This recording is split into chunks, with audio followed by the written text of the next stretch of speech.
사도 바울은 디모데에게 모든 사람을 위하여 기도하라고 명령하고 계십니다. 에베소에서 목회하는 디모데에게 바울 사도가 그렇게 명령하는 데는 물론 기도의 중요성도 있습니다만 당시의 정치적인 상황이 매우 어려웠기 때문에 사실 그리스도인들이 임금과 그리고 높은 지위에 있는 사람들을 위해서 또 모든 사람을 위해서 기도해야 될 필요성이 있다고 명령하는 것입니다. 바울이 명하는 그 시대에 AD 63년, 67년 경에는요, 네로 황제가 박해를 시작했을 때입니다. 미치광이 같은 황제 네로 황제가 로마 개발을 위해서 로마시에 불을 지르고 그리고 그 책임을 그리스도인들에게 전가함으로 그리스도인들이 핍박당하기 시작했습니다. 잡혀간 그리스도인들은 검투사의 살해 연습 도구로 사용됐고 그리고 원형 경기장에서 오해와 편견과 타락에 이끌어진 군중들의 한풀이 놀이개감이 됐고 심지어는 굶주린 사자들의 밥이 되게 하는 광란의 미치광이와 같은 네로 황제가 정권을 잡고 있을 때입니다. 그런 상황인데도 바울 사도는 간구와 기도와 도고와 감사를 하되 임금들과 높은 지위에 있는 모든 사람을 위해서 하라고 그렇게 명령합니다. 아마도 바울 사도의 마음속에는 원수까지도 사랑하라는 그런 주님의 말씀을 기억하기 때문이기는 할 것입니다. 그러나 그 말씀대로 살기는 당시에 그렇게 쉽지는 않았을 것입니다. 10명의 황자들이 무려 247년 동안이나 크게는 10번의 대박해를 통해서 기독교가 박해받았는데 사실은 그 영향으로 성도들은 모든 삶을 잃었을 것입니다. 물론 유럽과 북아프리카에 있는 모든 나라들이 점령을 당하고 모든 것들이 파괴됐습니다. 그런데 바울은 그런 임금을 위해서 기도하라는 것입니다. 높은 지위에 있는 사람들을 위해서 기도하라는 것입니다. 그런 역사를 살펴보면 AD 476년에 동로마 제국이 멸망을 당합니다. 그리고 물론 서로마 제국인 비잔티움 제국이 1453년까지 유지되긴 했지만 우리는 역사를 보면서 그 제국이 로마 제국이라고 말하지는 않습니다. 역사를 되돌아보면 교회는 기도로 팍스 로마 제국, 강대한 로마 제국을 이기는 결과를 낳은 것입니다. 우리 대한민국의 조국의 위상이 굉장히 높아졌습니다. 그래서 하계올림픽을 치르고 10년 만에 동계올림픽을 우리나라에서 치르고 있습니다. 제가 평창 동계올림픽 개막식을 보니까 우리나라의 모든 수준들이 굉장히 높아졌다는 것을 느꼈습니다. 여러분, 그리고 극적으로 남북 화해 모드가 조성돼서 여자 아이스하키 팀이 단일팀을 이루었습니다. 첫 번째 팀인 스위스에게 물론 8대 0으로 져서 아쉽기는 하지만 점수가 그렇게 중요합니까? 20대 0으로 졌어도 거기 남북한의 지도자들이 모여서 박수치고 탄식하고 아까워하고 안타까워하는 그런 일들이 있다면 우리는 점수가 그렇게 중요하다고 생각하지는 않습니다. 마침 남자 쇼트트랙의 1500m 선수가 7번의 수술을 극복하고 대학교 3학년, 아마 쇼트트랙은 대학교 3학년 정도 되면 은퇴할 나이입니다. 그런데 올림픽 처음 대표 선수로 출전돼서 금메달을 땄습니다. 전혀 생각지도 않았습니다. 매스컴에서는 고등학교 3학년 학생이 세계 1위이기 때문에 금메달을 딸 거라고 그랬는데 결승선 들어올 무렵에 그 친구는 넘어져서 실격패를 당하고 그리고 생각지도 않던 그 임 선수가 금메달을 땄습니다. 참 기쁘죠? 그런 일들을 우리가 보면서. 그러나 우리나라 역사를 되돌아보면 우리는 기뻐할 수 없는 역사를 가지고 있습니다. 대한민국 일제강점기 36년을 죽지 못해 견뎌왔고 그리고 해방돼도 강대국들 사이의 갈등으로 남과 북이 나누어졌습니다. 결국 6.25 동족상잔의 전쟁이 치루어졌고 성숙지 못한 민족성 때문에 우리는 혼란을 겪었습니다. 그리고 군사 독재 정권 시기를 지나서 여러 대통령들의 권력형 부정축제와 비리와 정권 잡은 자들 전후의 갈등 때문에 대한민국은 몸살을 앓아왔습니다. 여러분, 좋은 평가를 얻은 임금과 좋은 평가를 얻은 높은 지위에 있는 사람은 대한민국에 존재하지 않는 것 같습니다. 어떤 이는 해외로 도피하고, 어떤 이는 살해당하고, 어떤 이는 법정에 서고, 어떤 이는 감옥에 가고, 어떤 이는 극단적인 선택을 하고, 어떤 이는 탄핵이 되고, 그리고 현 정권도 여러 가지 많은 어려움에 봉착해 있습니다. 대한민국의 어느 정권, 어느 지도자가 문제없는 분들은 없었던 것 같습니다. 그러나 우리 교회는 현실적으로 재정분리의 원칙을 주창하기 때문에 정치에 개입할 수는 없습니다. 교회가 단체로 나서서 정치가 이렇고 저렇고 말할 수 없고, 목사도 사실은 그렇게 해서는 안 되는 것입니다. 그러나 교회는 임금과 높은 지위에 있는 사람들을 위해서 기도하는 일을 할 수 있습니다.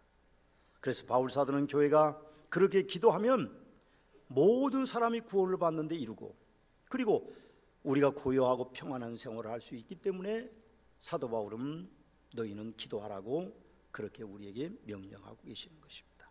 사랑하는 성도 여러분, 우리 나라와 지도자를 위해서 많이 기도해야 됩니다. 쉬지 말고 기도해야 됩니다. 엎드려 눈물 뿌려서 이 민족을 위해서 기도해야 됩니다. 이 민족이 공산화가 되지 않고, 이 민족이 여기까지 세계, 이제 평창올림픽에 우리는 4위를 목표로 하고 있습니다. 그리고 하계올림픽에도 우리는 4위를 했습니다. 불가능한 일들입니다. 우리 민족은 강하지 않고, 우리 민족은 넓은 영토를 가지지 않고, 우리 민족은 겨우 7천만 가까운 남북이 통일돼야 그와 같은 적은 숫자를 가지고 있는 민족임에도 우리 민족이 그렇게 위대한 역사를 이루어가고 있는 것은 기도하는 백성들이 많았기 때문입니다. 하나님께서 성도들에게 원하시는 것은 임금들과 높은 지위에 있는 모든 사람들을 위해서 기도하라는 것입니다. 사실 이해하기 어렵죠. 혹시 로마에 탄압하는 정권이 바뀌도록 기도하라면 아마 목숨 걸고 기도할 것입니다. 망하도록 기도하라면 더 열심히 기도하겠죠. 그렇지만 저는 그렇게 생각하지 않습니다. 제가 중학교 3학년 때 목사가 되겠다고 결심하고 목사님의 설교를 들었는데, 사실 그때는 성경을 제가 잘 몰랐습니다. 위정자를 위해서 기도하라는 설교를 하고, 저는 그 음성을 듣고는 저는 위정자들을 위해서 기도하기 시작했습니다. 제가 학창시절에는요, 군사정권 시절이라서 반항해야 되고 데모에 그렇게 무리에 휩쓸려야 되는 그런 시기였습니다. 시내를 나가면 체류탄의 그 독한 냄새를 맡아야 됐습니다.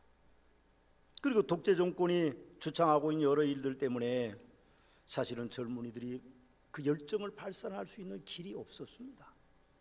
그래서 청바지도 입고 나팔바지도 입고 머리도 기르고 이상한 옷도 입고 그렇게 방황하던, 그렇게 어쩌면 정치에 반항하던 그런 시기였습니다.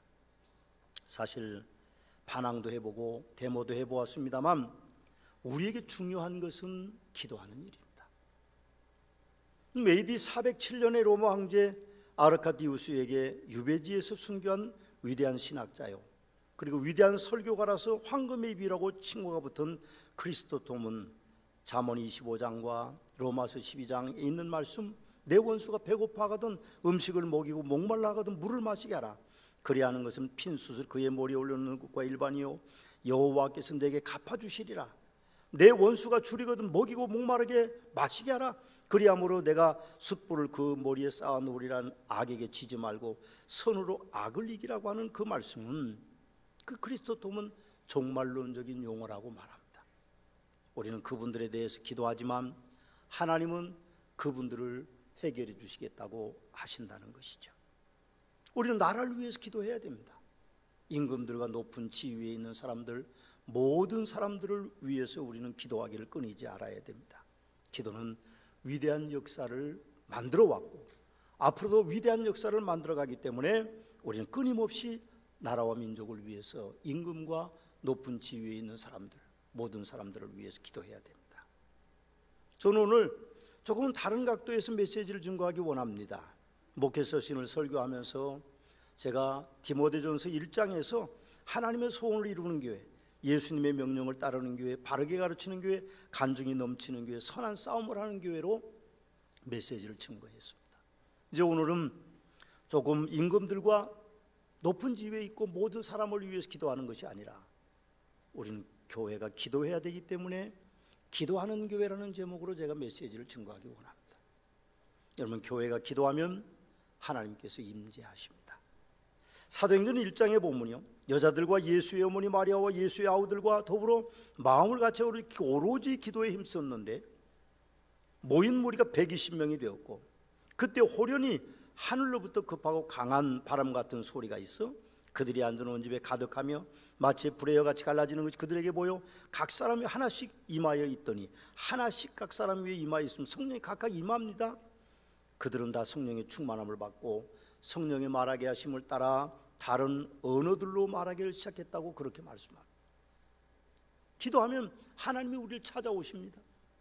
교회가 기도할 때 하나님께서 임재하십니다. 여러분, 지금 여기 하나님이 임재해 계십니다. 그런데 어떤 분들은 하나님의 임재를 못 느낍니다. 아마 조금 느끼는 분들도 계실 거고요, 많이 느끼는 분들도 계실 것입니다. 우리가 느끼든 못 느끼든 상관없이 하나님은 우리가 드리는 기도의 초석 위에, 예배의 초석 위에 하나님이 임재해 계시는 것입니다. 그래서 우리는 예배 시간에 다른 생각해서는 안 됩니다. 오직 하나님께만 우리의 마음을 두어야 됩니다. 그래서 하나님이 임재하시는 것은 기도할 때 임재하십니다. 갈멜산 이방인 제사장 250명과 전투하던 엘리야는 기도했습니다. 하나님께서 하늘 위에서 불이 임하셨습니다. 임재하셔서. 그래서 제단을 태우고, 그래서 번제의 예물을 다 하나님께서 불로 태워 연락하셨습니다. 우리가 기도하면 하나님이 임재하십니다. 저는 중학교 3학년 때 기도하니 하나님께서 임재하셔서 제 입에서는 방언이 나오고 저는 진동의 은사를 받고 예언하는 역사들이 일어나기 시작했습니다. 여러분, 우리는 기도해야 됩니다. 기도하는 교회가 돼야 됩니다.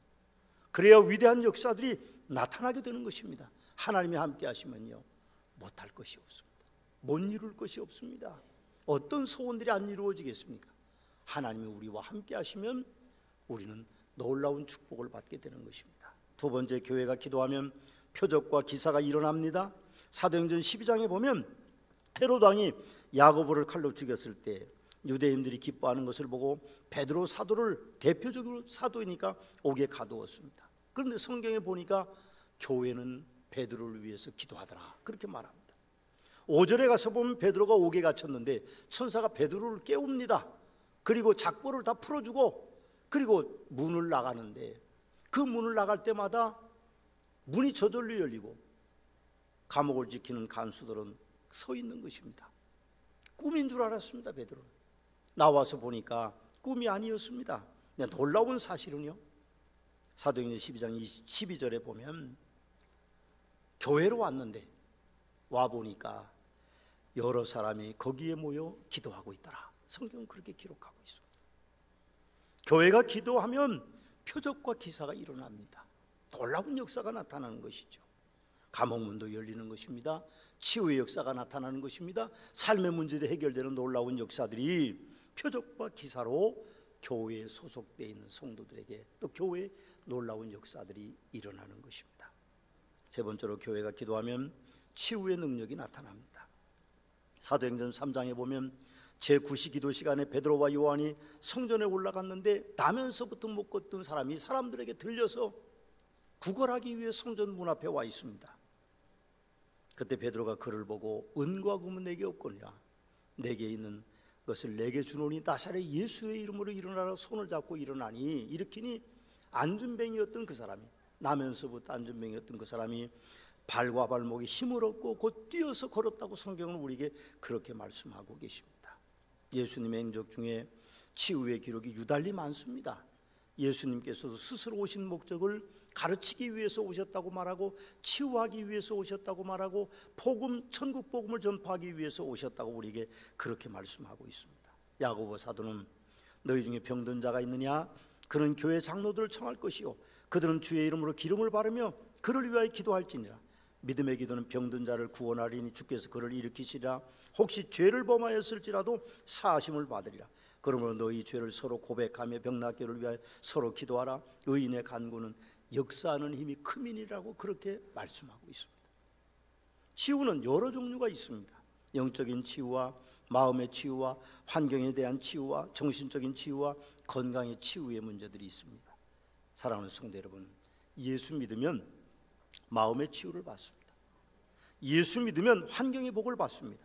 예수 믿으면 주인이 바뀌어서 사탄이 떠나갑니다. 정신적인 치유가 됩니다. 예수 믿으면 성령의 치유의 광선이 임하여 건강이 회복됩니다. 이 치유의 역사가 지금 임하게 될 것입니다. 예수님께서 귀신 들린 아이를 치유하기 위해서 기도했지만 실패한 제자들에게 귀신을 내쫓고 나서 제자들이 부끄러워서 조용히 집에 들어와서 우리는 왜 그런 능력을 행하지 못했느냐 할 때에 예수님은 기도 이외에 다른 것으로는 이런 종류가 나갈 수 없다라고 분명하게 말씀하셨습니다. 야고보 사도께서도 너희 중에 병든 자가 있느냐 그는 교회 장로들을 청할 것이고 그들은 주의 이름으로 기름을 바르며 그를 위하여 기도할지니라고 말씀했습니다. 혹시 제가 여러분 치유의 기도를 여러분과 함께 하기를 원합니다. 혹시 여러분들이 건강하지 못한 부분들이 있다면 아픈 것에 손을 얹으십시오. 마음이 아프면 가슴에 손을 얹고 여러분들의 삶의 애환들이 많으면 머리에 손을 얹으십시오. 치유의 주님이 전에도 역사하셨고 지금도 역사하실 것입니다. 제가 여러분들과 함께 치유하기를 원합니다. 그래서 여러분들이 하나님의 놀라운 치유의 역사를 경험하는 놀라운 역사들이 일어나게 될 줄로 믿습니다. 기도하시겠습니다. 아픈 곳에 손을 얹으십시오. 여러분 삶의 애환이 있는 곳에 여러분 손을 얹으시면 되겠습니다. 치유의 주님, 이전에 치유의 역사를 이루셨고 지금도 치유의 역사를 이루신 줄로 믿습니다. 치유에 대한 소원과 확신을 가지고 종초에 손을 얹은 성도들을 불쌍히 여기사 치료의 광선을 발하여 주시옵소서. 기도하는 성도님들과 제가 주님의 긍휼히 여김을 받기를 원합니다. 우리를 불쌍히 여겨 주옵소서. 우리의 치료받아야 될 부분들이 부족한 종이 기도하고 성도들이 믿음을 가지고 종초에 손을 얹을 때 놀랍게 치유되게 하여 주옵소서. 예수님의 이름으로 기도하옵나이다. 아멘.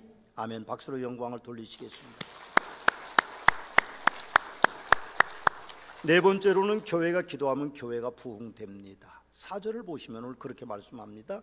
하나님은 모든 사람이 구원을 받으며 진리를 아는 데 이르기를 원하시느니라.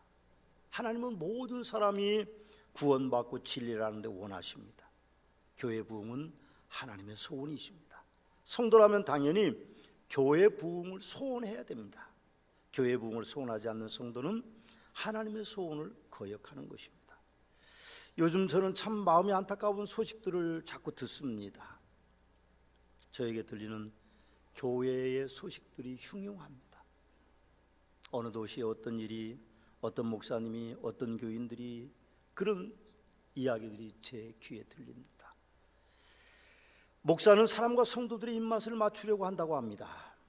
그래서 자기 자리를 안정적으로 차지하려고 하죠. 성도들은 전도와 선교에 관심이 없고 직분을 세우고 자기 의의를 세우는 일에 관심이 많다고 합니다.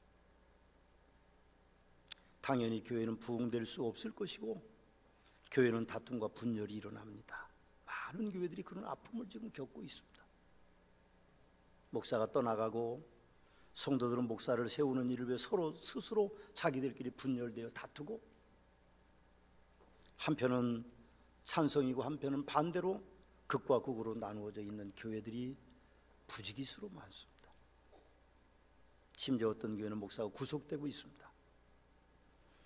교회는 다툼과 분열이 있습니다. 목사와 성도가 다투든지 성도와 성도가 다투는 교회는 당연히 교회가 부흥될 수 없습니다. 사람들의 소문이 흉흉한 교회는 들어오지 않습니다. 오히려 죽음이 있는 곳에 까마귀가 날아오듯이 이단의 무리들이 분열을 더하기 위해서 삐집고 들어옵니다. 예수님께서 피로 값주고 사신 교회의 몸이신 교회가 무너뜨리는 무서운 죄의 책임을 어떤 식으로 감당할 수 있겠습니까?